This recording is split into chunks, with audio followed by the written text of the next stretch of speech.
Estou só esperando o pessoal ir entrando aqui. Tá bom. Já vão entrando devagarinho.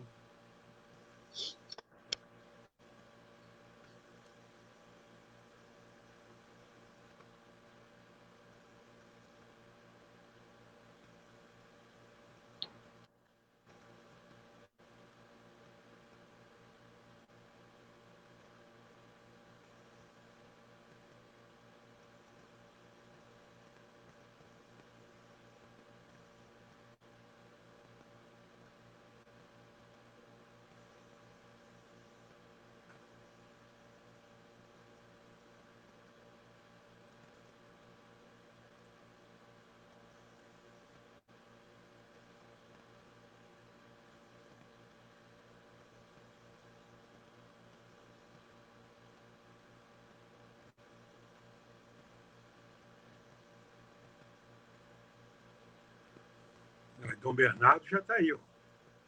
Tô vendo o comentário dele aqui. Tchauzinho para ele, ó. Dom Bernardo Queiroz.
Então,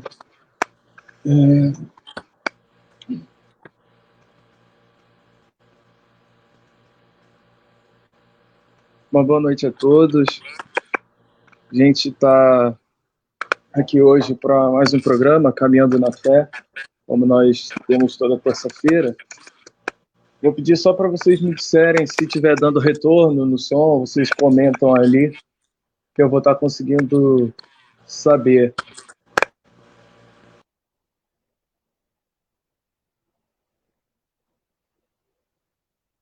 Então, a gente recebe hoje Dom Rifan, que é bispo da administração apostólica, que tem como sede ali Campo dos Goytacazes. E para dizer um pouquinho sobre a biografia dele, eu separei aqui um pequeno trecho, resume um pouco da caminhada de fé de Dom Rifan. Dom Rifan foi ordenado presbítero aos 24 anos, no dia 8 de dezembro de 74.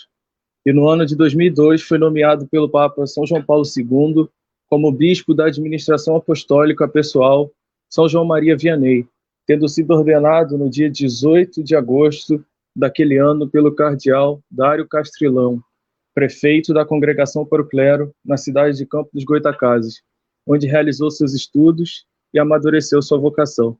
Atualmente está no governo pastoral da administração apostólica São João Maria Vianney, que foi criada pelo Vaticano em 18 de janeiro de 2002, e está ligado aos católicos que celebram no rito extraordinário.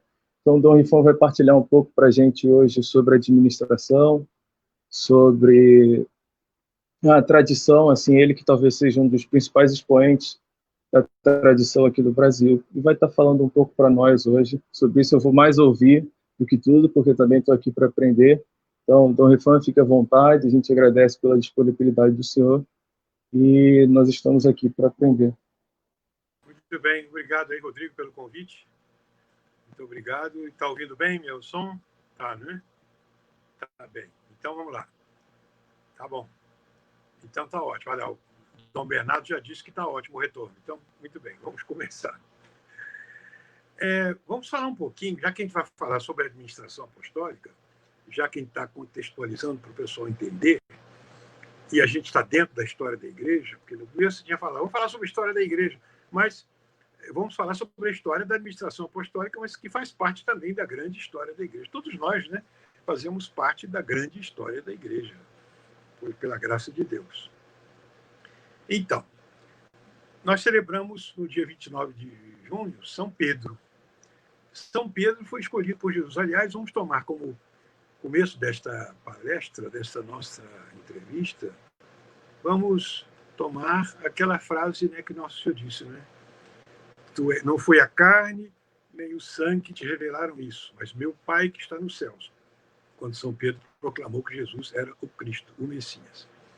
Por isso eu te digo que tu és Pedro, sobre esta pedra edificarei a minha igreja, e as portas do inferno não prevalecerão contra ela. Ou seja, as portas da morte. A igreja nunca vai morrer. A igreja é indefectível, infalível.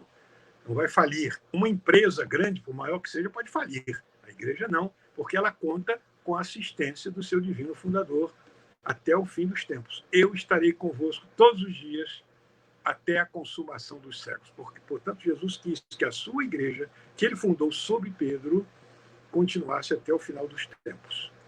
E, graças a Deus, nós fazemos parte dessa igreja fundada por Nosso Senhor. O sucessor de São Pedro é o Papa, o sucessor dos apóstolos, outros são os bispos. Mas, como diz bem o Papa Paulo VI no Credo do Povo de Deus, eu creio que a igreja, fundada por Cristo e pela qual ele orou, é indefectivelmente una na fé, una no culto e una no vínculo da comunhão hierárquica. A igreja tem 3 unidades, né? As 3 unidades é uma só: a unidade de culto, a unidade de doutrina e a unidade de governo. Mas se alguém não tiver uma dessas 3 coisas, então não é da Igreja Católica. Unidade de governo. Nós sabemos que o Papa Francisco é sucessor de São Pedro.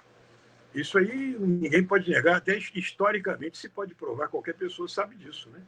Todo mundo sabe que Francisco sucedeu a Bento XVI. Bento XVI sucedeu a João Paulo II. João Paulo II sucedeu a João Paulo I.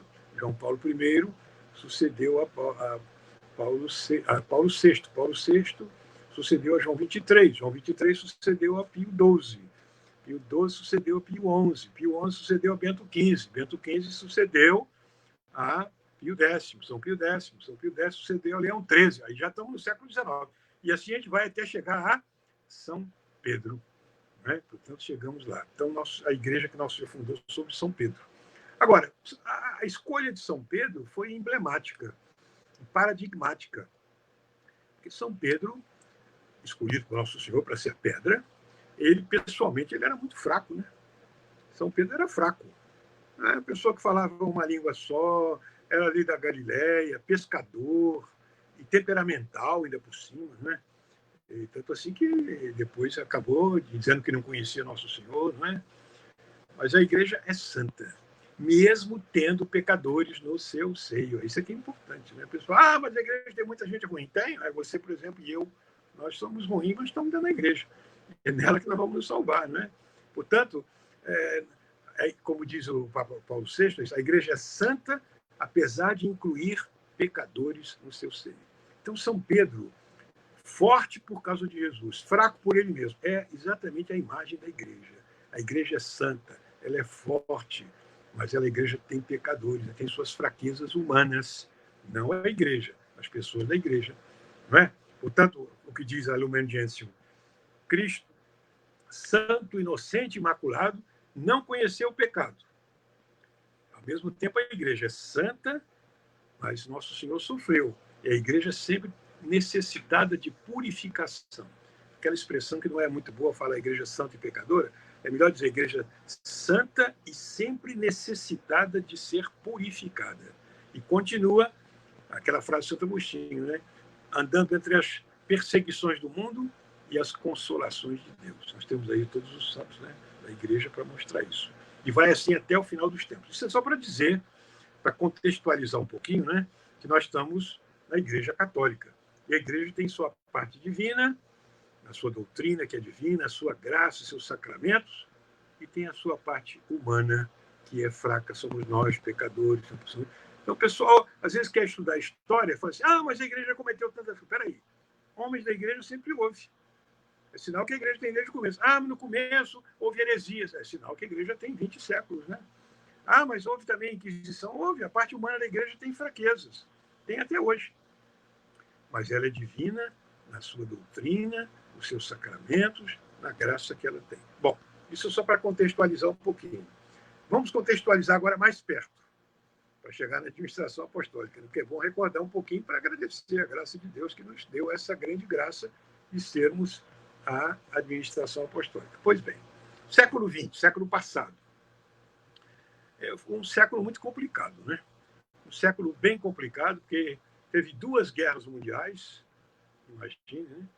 Fruto daquelas ideologias malucas, principalmente na Segunda Guerra Mundial. Mas as guerras mundiais trouxeram um grande prejuízo para toda a humanidade. Não é? A própria dessacralização generalizada, a laicização, tudo isso aí. Laicização do clero, muita confusão que houve.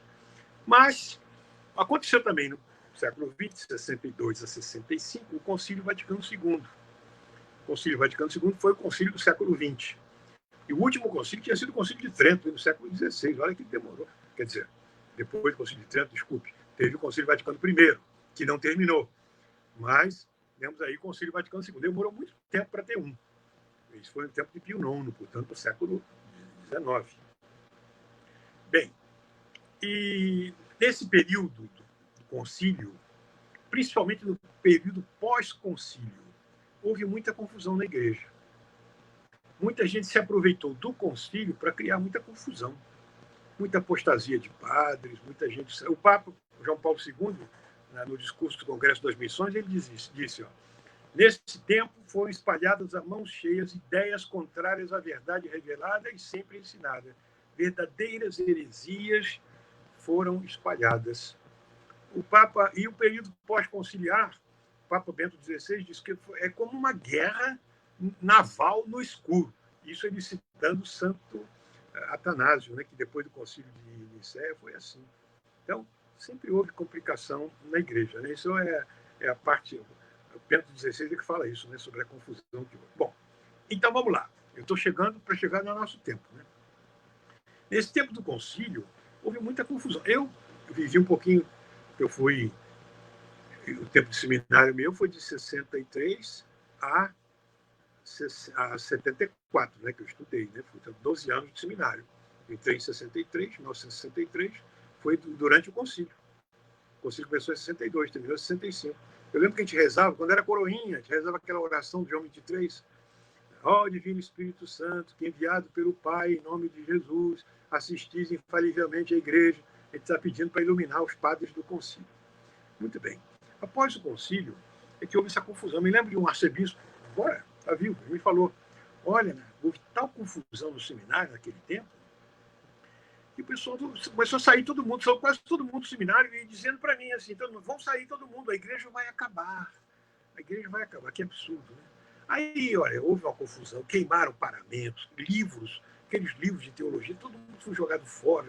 Aquele escritor, Scott Hahn, ele fala que ele comprou bibliotecas inteiras porque foram jogadas fora pelos dominicanos, jesuítas, jogaram tudo fora, ou seja, acharam que o passado tinha acabado, que a igreja do passado tinha acabado. Isso é mentira. A igreja não vai acabar nunca. Por isso que eu lembrei de falar no começo, né? Então, houve essa confusão toda. Bem, voltemos agora, chegamos em Campos. Eu sou bispo em Campos. Tá, tem o bispo diocesano de Campos, que é Dom Roberto Francisco Ferreira Paz, junto comigo, que eu sou bispo da administração apostólica, como você explicou muito bem, para os fiéis ligados à forma antiga do rito romano. Né? Muito bem, vamos explicar por que isso, né? Por que aconteceu isso. Bem, Dom Antônio de Castro Maia, ele participou do Concílio Vaticano II, de 62 e 65. Assinou todos os documentos e ele escreveu 3 cartas pastorais explicando como é que se devia interpretar verdadeiramente os documentos do Concílio, de acordo com toda a tradição da Igreja, claro. Muito bem. E, principalmente, o Concílio falou, na Sacrosantum Concilium, sobre a reforma litúrgica.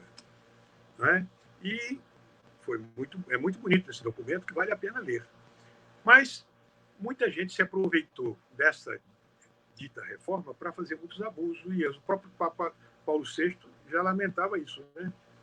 E o cardeal Antonelli, ele dizia que ele fazia parte da comissão, que havia muita gente ali que estava avançada nas linhas da novidade, só queria novidades. Então, ele lamentava muitas coisas que aconteciam. Bom, muito bem. Por causa dessa confusão toda reinante, Dom Antônio de Castro Maia procurou conservar, na diocese dele de Campos, a linha da Mediator Dei, de Pio XII. Conservou a missa tradicional, a missa na forma antiga aqui na diocese. Seminário, orientação, mas ele permitia, claro, era a Ordem de Roma, permitia a missa na forma atual em outras paróquias. As paróquias, aliás, tinha mais missas aqui em Campos, na forma atual do que na forma antiga. Mas tudo bem. Aí o que aconteceu? Dom Antônio, ele ficou até 1982. É isso?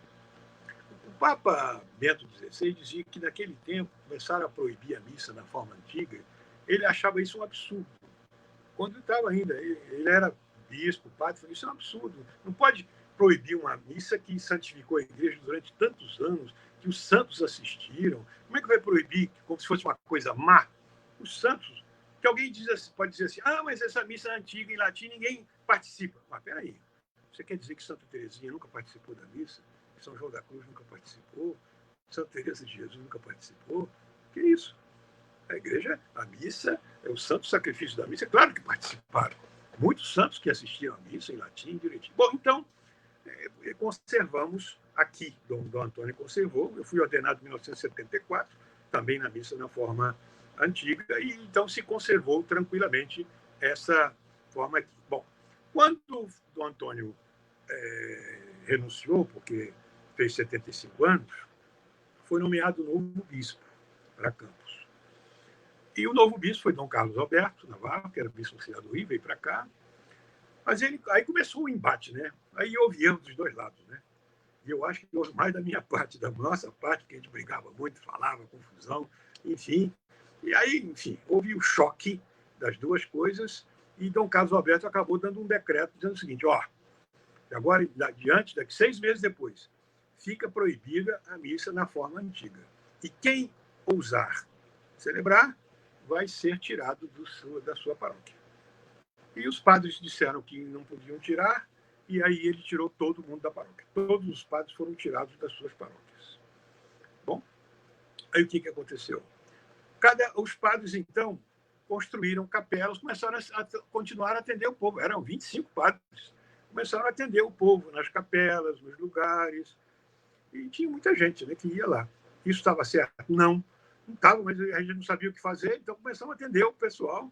Então ficou um cisma, né? De um lado tinha as paróquias oficiais, com tudo, com o bispo, e outro tinha as nossas capelas, que estavam continuando celebrando. essa confusão, esse cisma, durou 20 anos. Né? Durou 20 anos, portanto, de 82 a 2002, mais ou menos 20 anos. Bem, então, nessa altura, houve muitas afirmações equivocadas da nossa parte. Aquela briga toda contra a missa atual, e começava a falar mal de todo mundo, falava mal do bispo, do papa, enfim. Erramos. Graças a Deus deu tempo de corrigir. Não morremos ainda, né? Ainda bem que Deus nos deu essa misericórdia da gente se corrigir antes de morrer. Porque o pior é você ficar no erro e morrer nele, né?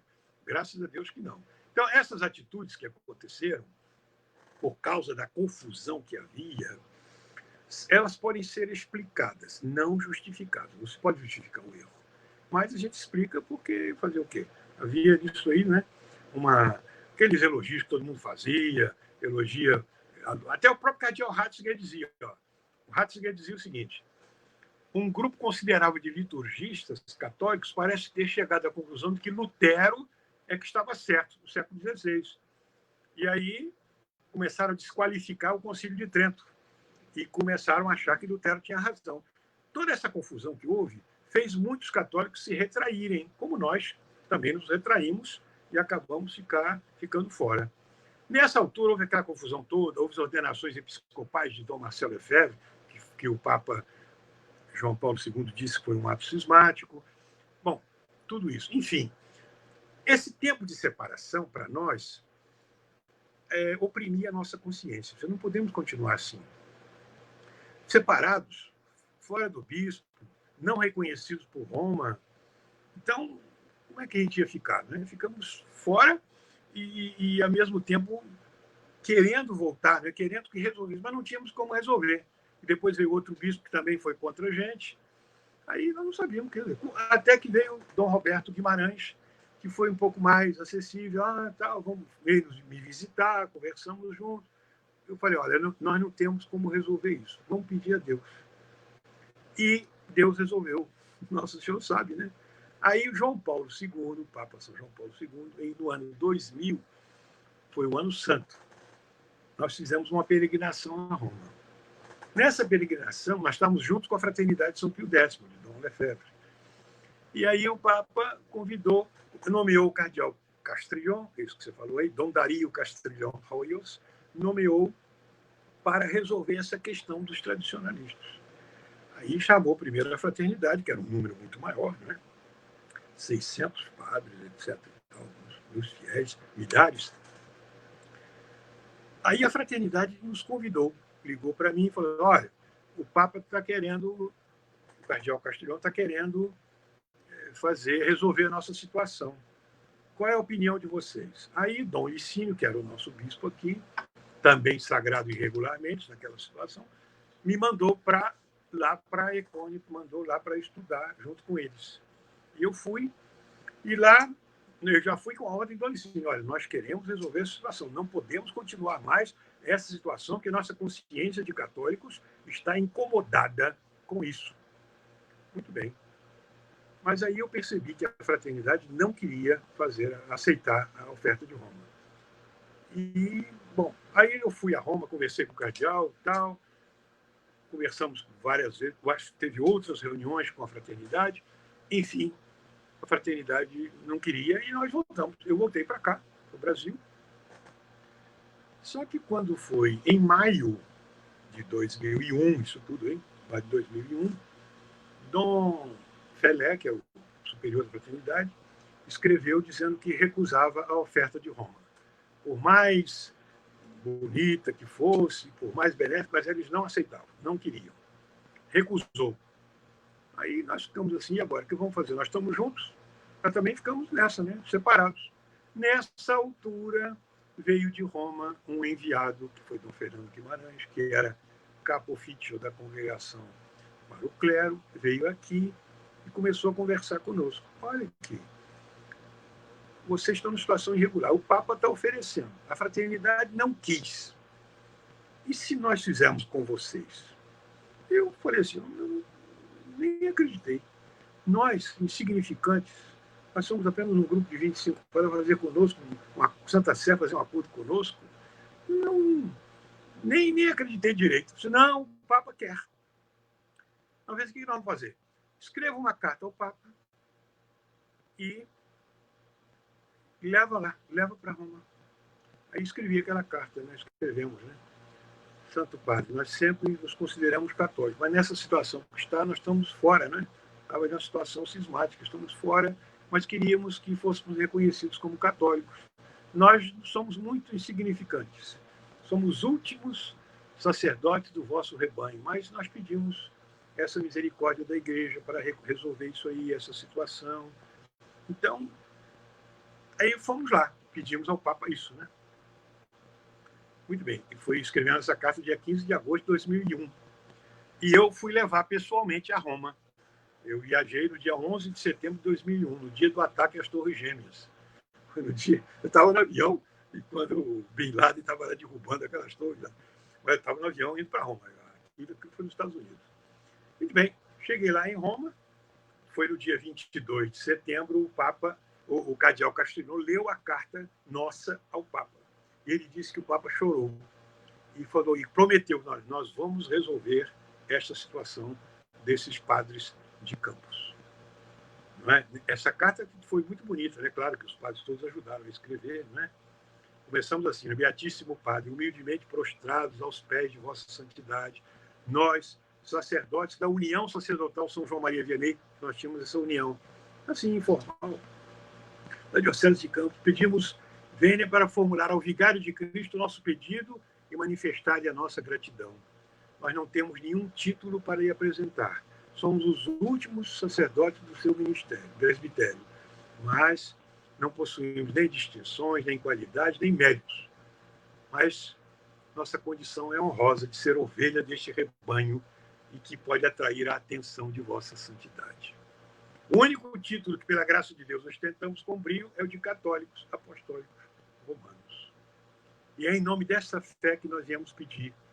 Né? Aí falamos, Santíssimo, Beatíssimo Padre, embora sempre nos tenhamos considerado dentro da Igreja Católica, da qual nunca jamais tivemos a intenção de nos separar, contudo, devido à situação da Igreja e a problemas que afetaram os católicos da linha tradicional no mundo todo, e que enche o nosso coração e o vosso de angústia, nós somos considerados juridicamente à margem da Igreja.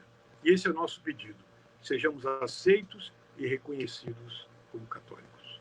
Olha, o Papa ficou contentíssimo e respondeu, na carta autógrafa, respondeu dia 25 de dezembro. Eu fiquei 3 meses em Roma. No dia 25 de dezembro, o cardeal me liga, olha, o Papa concede para vocês uma forma jurídica para vocês conservarem a missa que vocês conservam, as tradições que vocês têm dentro da comunhão da Igreja.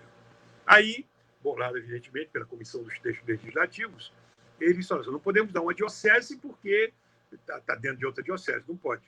Então, vamos criar uma prelazia, que no caso foi uma administração apostólica. Aí o Papa prometeu e foi criada essa administração apostólica. O que é isso? É uma das formas pelas quais o Papa governa a Igreja. O Papa governa a Igreja com os bispos, né, através de dioceses, prelazias, prelazias territoriais, prelazias pessoais, como é o caso do Opus Dei, prelazias e também administrações apostólicas. Como também tem umas igrejas orientais, que são também pessoais, tipo eparquias orientais, né? Os maronitas, os melquitas, são eparquias. E são pessoais que são dirigidos à pessoa. Então foi criada, pelo Papa João Paulo II, a administração apostólica pessoal, porque se dirige a pessoas. São João Maria Vianney.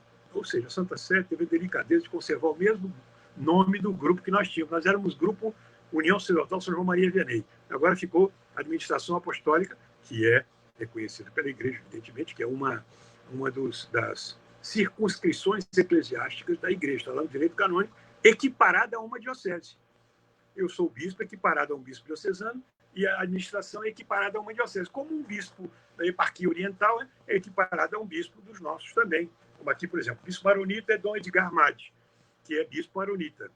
E ele tem uma igreja aí no Rio, tem a igreja em São Paulo, tem a catedral dele em São Paulo, onde eu celebro às vezes também. E aí nós temos, as igrejas são todas da Igreja Católica. Nós considerados, evidentemente, apostólicos. Então, o Papa criou essa administração apostólica pessoal São João Maria Vianney para os católicos e padres ligados à forma antiga do rito romano. Como o Papa Bento XVI explicou bem, só existe um rito romano, a forma antiga e a forma atual. É o mesmo rito, hein? A forma antiga é aquela que havia antes, até 1969. E a forma atual é essa, que é chamada de Paulo VI, que se celebra normalmente na igreja. Mas ele achou melhor o nome assim. A outra chama-se forma extraordinária, porque a forma ordinária é essa que se celebra nas paróquias normalmente. É a missa chamada nova, missa de Paulo VI. A outra é a forma antiga do rito romano, a forma mais antiga, ou então a forma extraordinária do rito romano. Então, todos os católicos que eram ligados a isso conservaram, mas na perfeita comunhão com a igreja. Isso tudo como diocese. Nós aqui na administração apostólica temos seminário, cúria,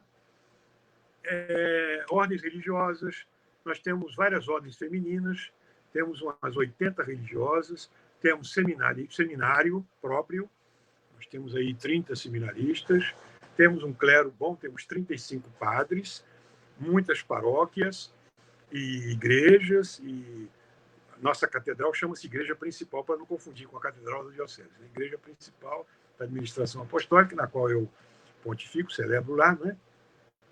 Igreja Catedral, porque tem a cátedra do bispo. Né?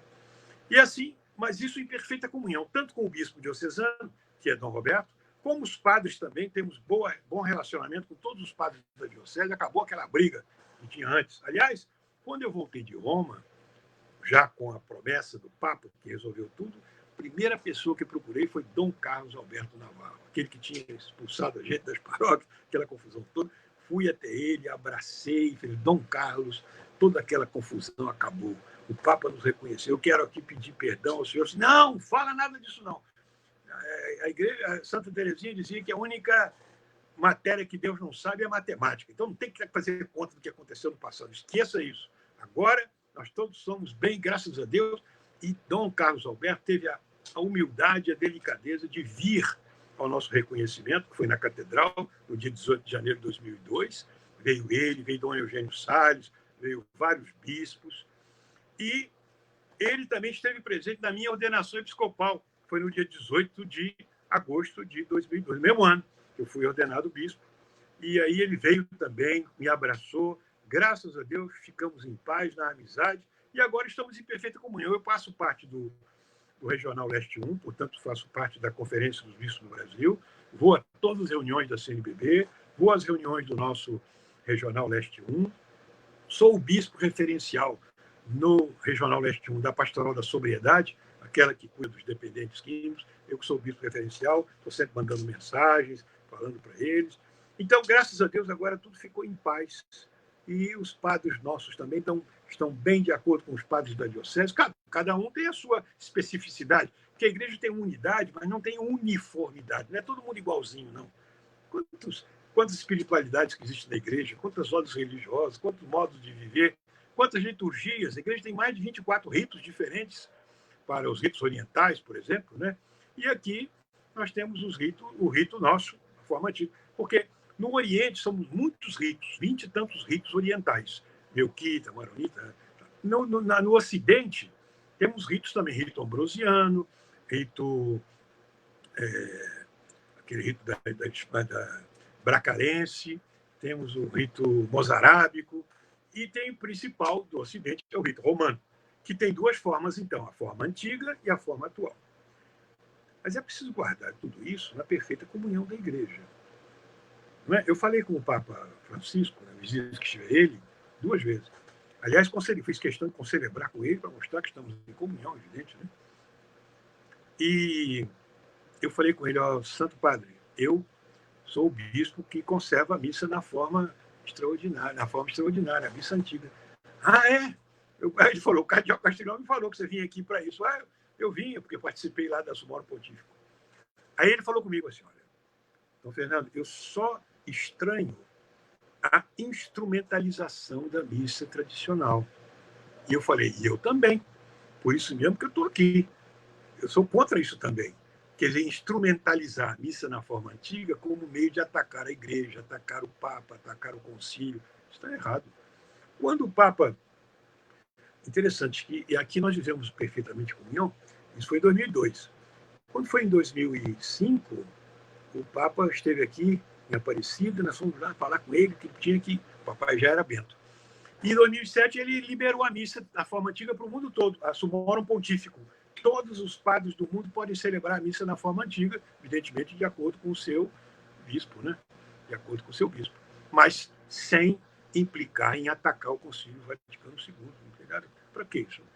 Não é? É claro que o concílio teve lá seus problemas também, mas ele é um dos concílios. Por isso que na nossa profissão de fé, nós fizemos... Aliás, fui eu que preparei isso. Colocamos 3 coisas. Primeiro, reconhecemos o Santo Padre Papa como nosso pastor, sucessor de Pedro. Segundo, reconhecemos o Concílio Vaticano II como um dos concílios da Igreja Católica, desde que interpretado de acordo com o magistério da Igreja. Interpretado de acordo com o magistério da tradição da Igreja. Terceira coisa, reconhecemos, guardando a missa na forma antiga, reconhecemos que a missa atual é válida e não posso dizer que ela é pecaminosa, que é ofensiva a Deus. Porque muitos chamados tradicionalistas podem dizer, não, essa missa nova é ofensiva a Deus. Bom, peraí, então você acha que 5 papas e a igreja toda estão oferecendo a Deus um sacrifício que é ofensivo a ele durante 50 anos? Isso é um absurdo. Isso é contra a doutrina da igreja, isso é contra a indefectibilidade da igreja. Não pode... Acho, sim, acredito até que quando se parte para essa coisa de que a missa nova é ofensiva a Deus, acho que você já está nem naquele limite do sede-vacantismo até, né? Na verdade, no fundo, o sede-vacantismo, ou explícito ou implícito, ele acaba soprando em todas essas coisas aí. Porque não reconhece a autoridade do Papa, diz, não, mas ele é um Papa só materialmente, não é formalmente. Então, não é. Então, mas não aceitamos o Papa. No fundo, acaba sendo isso. Né? Isso está errado. Se nós reconhecemos o Santo Padre do Papa, o sucessor de Pedro, por isso que eu falei no começo. E se nós, então, é preciso aceitar. Ora, a missa atual foi promulgada pelo Papa Paulo VI, repromulgada pelo Papa São João Paulo II e conservada por essa série de 5 papas que celebram essa missa. Então, não posso dizer que ela seja pecaminosa. Eu tenho minhas preferências pela forma antiga. Isso é outra coisa. E eu a prefiro, porque, para mim, ela expressa melhor os dogmas eucarísticos. Para mim, ela guarda mais o respeito. Para mim, ela impede mais os abusos. Aliás, escrevi um livro sobre isso. Esse livro aqui, Considerações sobre as formas do rito romano da Santa Missa. Eu faço as considerações das 2 missas, mostrando direitinho. Como também eu escrevi esse livro aqui, o Magistério Vivo da Igreja. Magistério Vivo da Igreja, explicando tudo isso. Então, preste atenção, nós conservamos a forma antiga para nós, expressa melhor os dogmas eucarísticos, a noção melhor de sacrifício, ela guarda mais respeito. Aliás, o próprio cardeal Ratzinger disse, olha, a razão pela qual os católicos preferem a forma antiga é porque veem nela preservada o sagrado, o respeito. Claro, porque muita gente aproveita da reforma litúrgica para fazer bagunça, intromitar.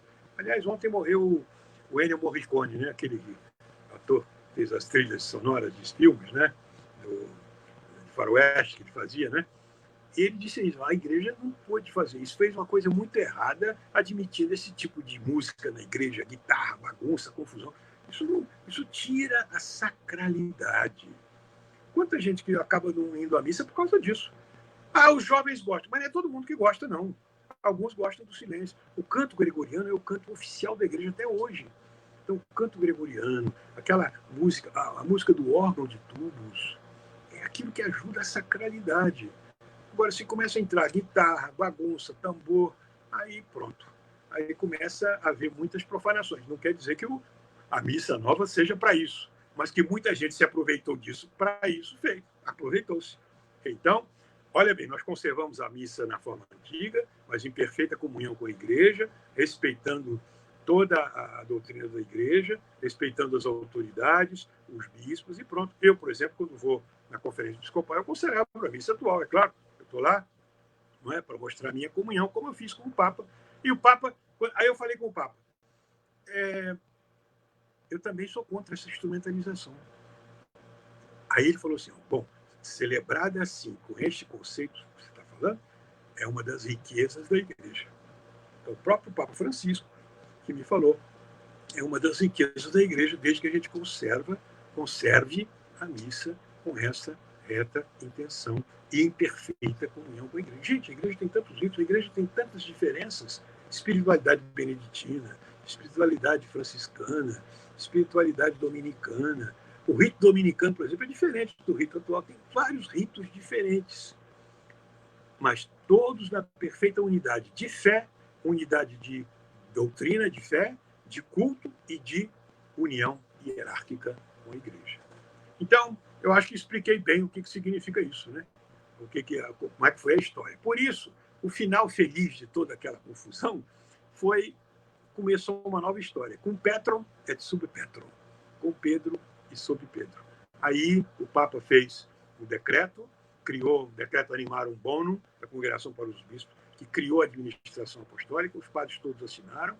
Então, graças a Deus, estamos agora em plena comunhão com a igreja. Foi uma grande graça. Por isso, quando eu escrevi a carta pastoral, eu falei, Misericordias Domini in aeternum cantabo. Cantaremos para sempre as misericórdias de Deus, que nos reconheceu, nos colocou na igreja, perdoou nossos pecados passados e pronto. O importante é daqui para frente. A igreja também não quis saber o que você falou, você não deixou de falar. Agora é para frente e pronto. Não é? Então, graças a Deus, os nossos padres estão contentes, temos muitas graças no seminário, nossos fiéis estão contentes, e é nessa linha que nós estamos formando os nossos fiéis. Agora, muita gente nos ataca, né? O senhor fez um cambalacho, o senhor fez um acordo. Não fiz acordo, ninguém faz acordo com a igreja. A igreja a gente se submete a ela, não faz acordo. Não houve acordo de cavaleiro. Você cede um bocado para cá, cede para cá. E pior ainda quando me caluniam, né? Dizendo, ele fez isso para poder ganhar a mitra. Interessante hoje em dia, né? Como é que a facilidade de julgar a intenção dos outros, né? A internet, então, é mestre nisso, né? Julgar a intenção dos outros, como é que pode? Eu tenho certeza que a minha intenção não é essa. Como é que estão dizendo que é essa? Isso é pecado, né? E grave, né? Juízo temerário, grave. É pecado grave dizer essas coisas dos outros. É uma ofensa grave. Você tem que se confessar, hein? Se você que falou isso, você tem que saber que você ofendeu a Deus, porque você está fazendo juízo temerário dos outros. Tudo que acontece na internet, fulano fez com essa intenção. Olha, São Francisco de Sales dizia, se uma ação tem 100 faces, 99 ruins e uma boa, vamos julgar pela boa e não pelas 99 ruins. O pessoal, às vezes, faz o contrário. Tem 100 faces, 99 boas e uma ruim. Eles vão só na ruim. Viu? Aconteceu aquilo ali. Tem sempre que olhar, aqui está a perna do gato, está faltando uma perna ali. Sempre tem que olhar, fazer um reparo. Não há nada que se possa falar hoje sem que as pessoas não coloquem um reparo. Bom, Jesus também sofreu muito disso, né? Com os fariseus, lá, tudo que ele falava eles tinham que falar, tá vendo só, ele come com os pecadores, não sei o quê, e perdoa isso e aquilo. Isso vai acontecer sempre na igreja, né? Mas a gente tem que fazer o bem e, graças a Deus, cumprir o nosso dever. Isso aqui é o mais importante. Na igreja, estar em união com a igreja, porque não adianta você fazer alguma coisa que seja boa, mas fora da igreja. É aquilo que se diz, grande passo fora do caminho. Se não adianta você dar grandes passos fora do caminho, você está fora do caminho. Não é? Então, uma coisa é ser aprovado pela igreja, outra coisa é não ser. Não basta a coisa em si, precisa ser aprovado. Quer ver? Dar um exemplo? Vou falar para você, vou dar um teste para você. Uma vez, para você, Rodrigo, chegou um homem, entrou na igreja, imagina, na frente de todos os fiéis, foi lá, colocou paramento e celebrou missa na igreja. O que você acha?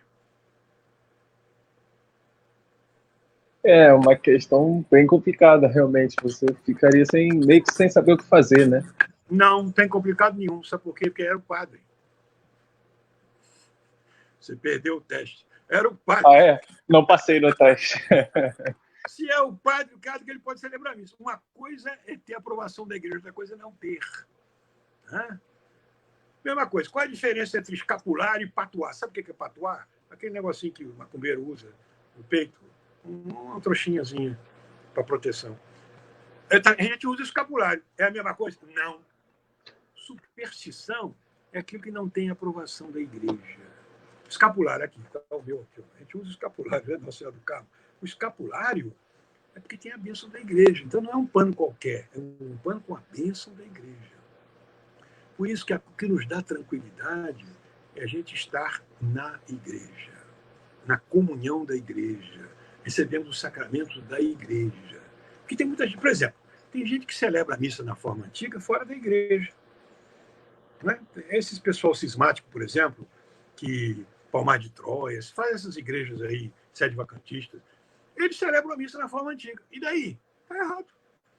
Está errado por quê? Porque não está na comunhão com a igreja. Não é o fato da missa em si, é o fato da missa em comunhão com a igreja. Isso é que é importante. Estarmos na comunhão da igreja. Então, agora, você fez aquela pergunta que o seu pároco aí perguntou, mas e qual é o benefício que isso tudo traz para a igreja? Muitos. O Papa Bento XVI dizia, olha, a reforma da igreja virá, a igreja tem que estar sempre se reformando, né? A reforma da igreja virá quando houver lugares onde se celebre a missa com respeito, com piedade, com devoção. Pequenas comunidades, ali sim. Pode ser a missa na forma atual, mas na forma antiga ela vai ter mais respeito, desde que o pessoal seja bem centrado, em comunhão com a igreja, com bom espírito, graças a Deus, aquilo ali vai ajudar muito. E quantos padres estão aprendendo a missa na forma antiga? Aliás, nós fizemos vários encontros para isso, e eu disse aos padres, olha, você aprenda a missa na forma antiga, porque você vai celebrar melhor a missa de Paulo VI. Você vai celebrar melhor a missa na forma atual, porque você aprendeu a antiga, né, com aquele ritual todo, o respeito, a devoção, tudo aquilo ali. Como disse o Papa Bento, né? Preserva-se o sagrado, é preservação do sagrado. Aquilo ali é que ajuda a pessoa a celebrar melhor. Então, a contribuição que a gente dá para a igreja é exatamente isso, conservar aquelas tradições, o respeito na igreja. Por isso que houve aquela reforma beneditina, né, que o Papa Bento tentou falar, colocar os castiçais, etc., para melhorar. E aquele versus orientem, voltado para o Oriente, ele coloca o crucifixo, pelo menos, fica voltado para Jesus. Não é a centralização da liturgia em Nosso Senhor. Não é o padre, não somos nós não valemos nada. Quanto mais transparente for o padre, melhor a sua liturgia. Quanto mais opaco ele quiser aparecer muito, vai ser pior, porque ele vai fazer sombra a Jesus. Nós temos que ser transparentes, de maneira que quem nos vê, veja Jesus. Isso sim, isso aqui é a verdadeira finalidade. Então, esse benefício que a gente presta à igreja, não é porque a gente seja melhor, não. Por exemplo, eu uso batina, sempre uso. Quer dizer que eu sou melhor? Não, eu acho que eu sou pior até. Porque eu fico até admirado, pessoas sem batina conservar, se manter puro no meio dessa confusão do mundo. Como eu não tenho essa força, eu prefiro andar de batina, porque aí vai me proteger mais, porque senão eu vou cair. Não é? E a batina vai me impedir de entrar em qualquer lugar. Não é? Porque a batina vai me dizer, peraí, você não fica bem sem entrar ali. Você vai num botequim, você vai numa boate, não vai de batina, né? Então, peraí, então eu não vou. Por quê? Porque a batina vai me proteger, é um anjo da guarda. Então, isso ajuda muito as pessoas. E as pessoas respeitam, gostam de ver o padre de batina. Não é porque dizer que o padre é melhor que os outros. Absolutamente. Ninguém tem que se achar melhor do que ninguém. Não é? A principal virtude básica do cristianismo é a humildade. É o amor, é a caridade, mas a base, o alicerce, é a humildade. Olha o exemplo aí do próprio Papa, né? O Bento XVI, então, era um modelo muito, muito timidozinho, mas ele era um exemplo de humildade. Então é isso, nós explicamos bem o que é administração apostólica no contexto todo da história da igreja, né? Mostrando que... e mais, nós temos muitas outras dioceses onde a gente também assiste com a licença do bispo local.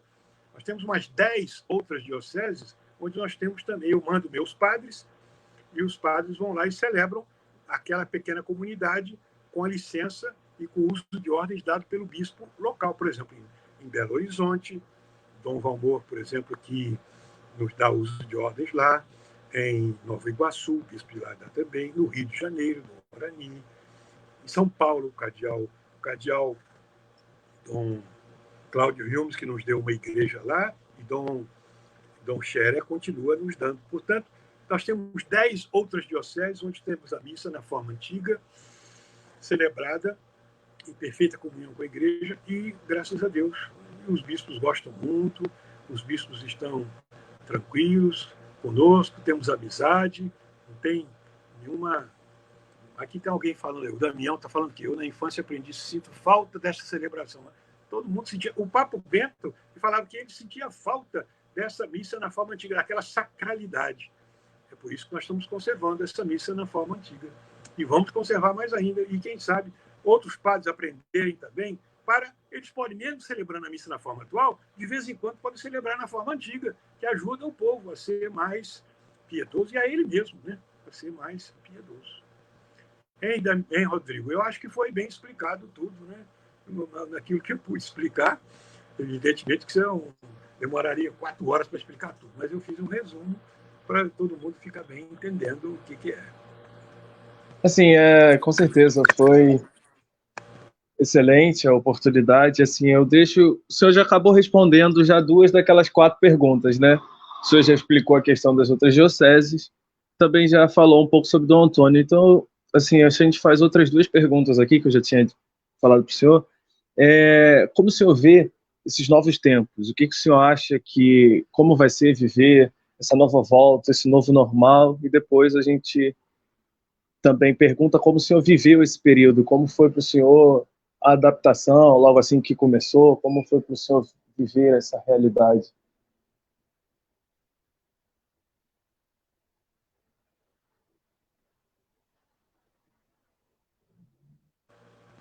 Então, bom, eu estou acostumado a ficar sozinho, né? Então, para mim não foi tão estranho não ficar saindo muito, não, porque eu gosto. Tem muita coisa para escrever, muito livro para ler. Já li vários livros nessa quarentena, muita coisa para escrever, muitas lives que a gente está fazendo, muita entrevista. Então, o tempo está sendo aproveitado. Eu estou preparando retiros também, muitas coisas, então não está faltando, não. Eu acho que, olha, todo mundo já passou por muita... Imagine se uma pessoa nasceu em 1900, nesse século XX, fulano. Quando ele tinha 14 anos, estourou a Primeira Guerra Mundial. 14 a 18. Quando eu tinha 18 anos, acabou a guerra. Morreu gente que não acabava mais. Acabou a guerra, começou a epidemia da gripe espanhola. Morreram milhões de pessoas. E o camarada tinha só 18 anos. Daí, quando ele tinha 38 anos, entrou o nazismo na Alemanha. E aí começou a Segunda Guerra Mundial, de 18 a 40, terminou quando ele tinha 45 anos. Então ele viveu 2 guerras mundiais, uma pandemia, depois aquela confusão toda, guerra, bomba atômica, Nagasaki, Hiroshima. Então, olha, nem as pessoas perderam a fé por isso, não. Hoje nós estamos passando por essa pandemia, morrendo muitos nossos amigos, toda hora está morrendo gente, nosso amigo. A gente está chorando toda hora, né, a morte dos amigos. Mas, olha, a nossa vida vai terminar com a morte, a gente sabe disso. O importante é a gente ir para o céu, né? A gente viver bem, estar na graça de Deus, para um dia a gente ir para o céu. Seja com 70 anos, com 50, com 30, com 20, com 90, mas a gente vai terminar com a morte. Isso é coisa que vai acontecer mesmo. Mas a gente tem que estar preparado, né? Viver na graça de Deus, fazer o bem, sobretudo ter caridade com o próximo, para que quando nosso Senhor nos chamar, a gente esteja bem diante dele. Agora, aproveitar o tempo. E nem por isso perder a fé.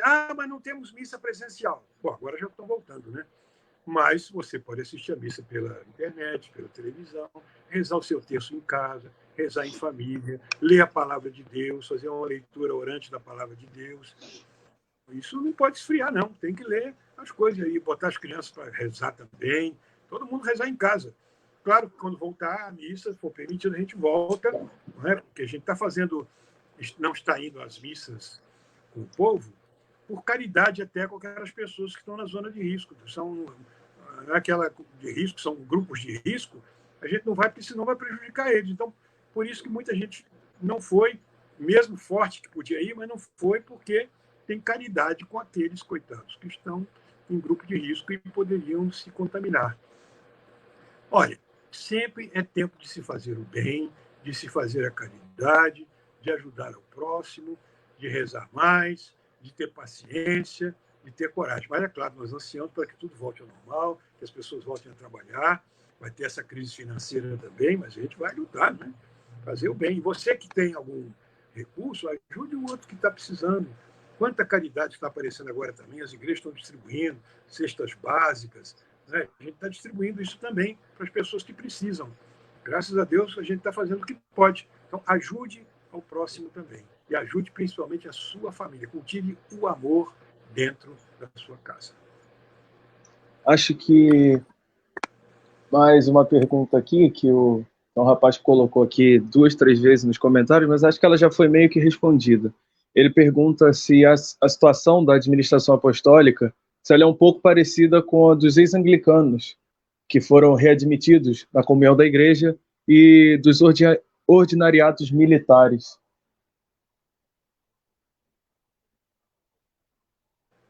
É parecida com o ordinariato militar, que, aliás, serviu de modelo para nós também.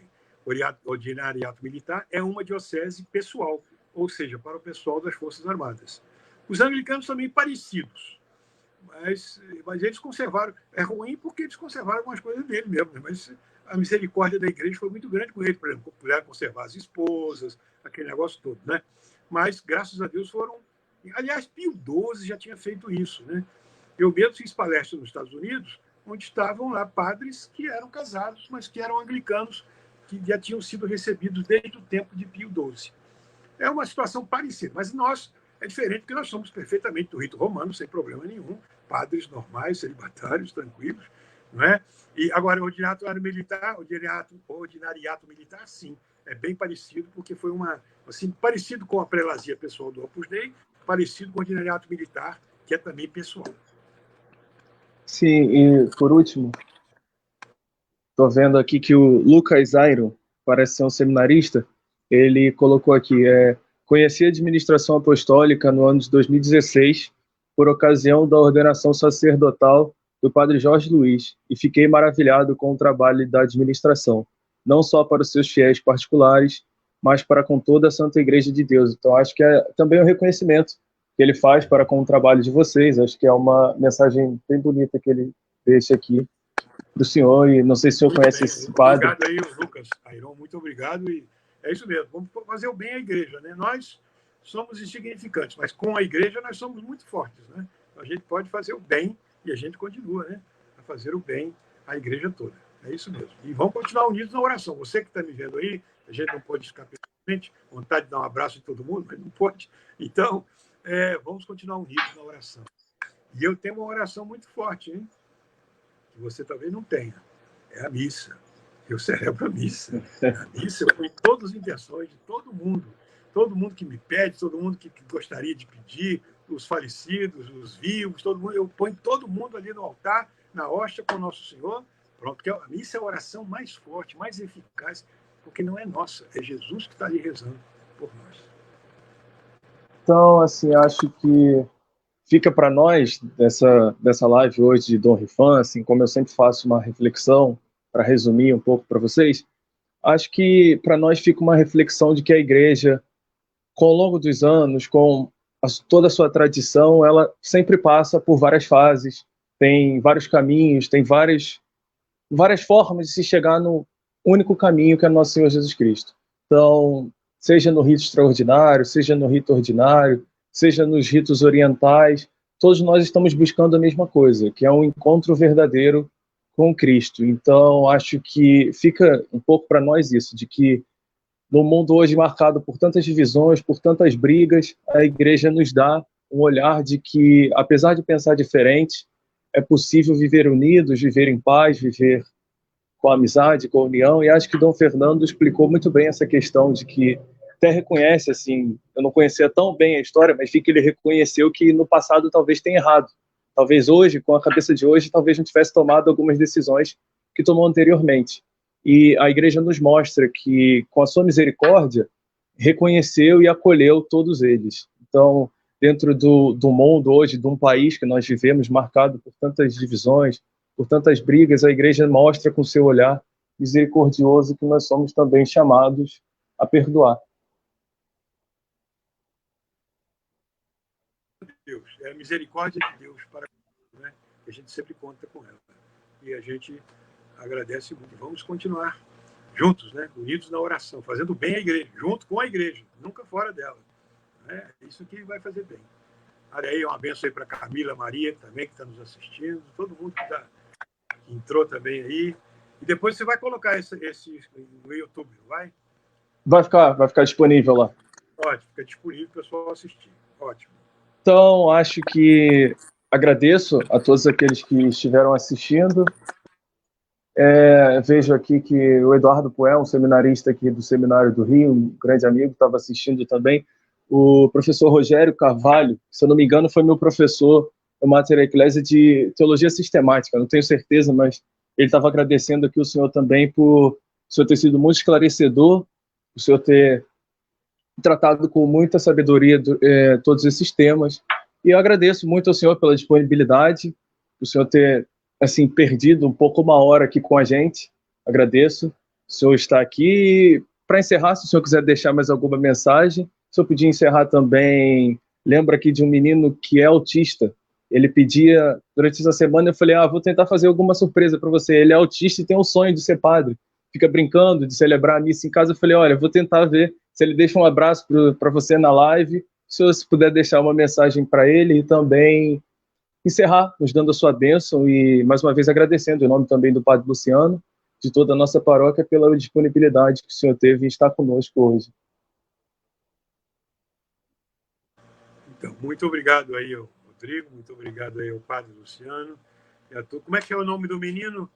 Não é o nome do menino? Se eu não me engano é Pedro, agora de cabeça me fugiu, mas acho que é Pedro. Bom, então, vai uma bênção para ele, uma saudação especial para o autista, para ele continuar cultivando esse amor por Nosso Senhor, não é? Essa vocação. E vamos pedir que Deus abençoe a todos. Nossa Senhora é nossa mãe, é a mãe da igreja, que ela nos guarde, nos defenda a nossa fé nesses perigos do mundo de hoje, né? Que a gente conserve firme a nossa fé e o amor de Deus. E dou minha bênção, então, para todos, que Deus abençoe a todos, em nome do Pai, e do Filho e do Espírito Santo. Amém. Então, muito obrigado, Dom Fernando, pela amizade, pelo carinho. O senhor está aqui conosco e agradeço a todos que nos assistiram também. Muito obrigado. Dá o like aí, compartilha e a gente vai deixar aí no Facebook e no YouTube para quem quiser estar assistindo depois. Uma boa noite a todos.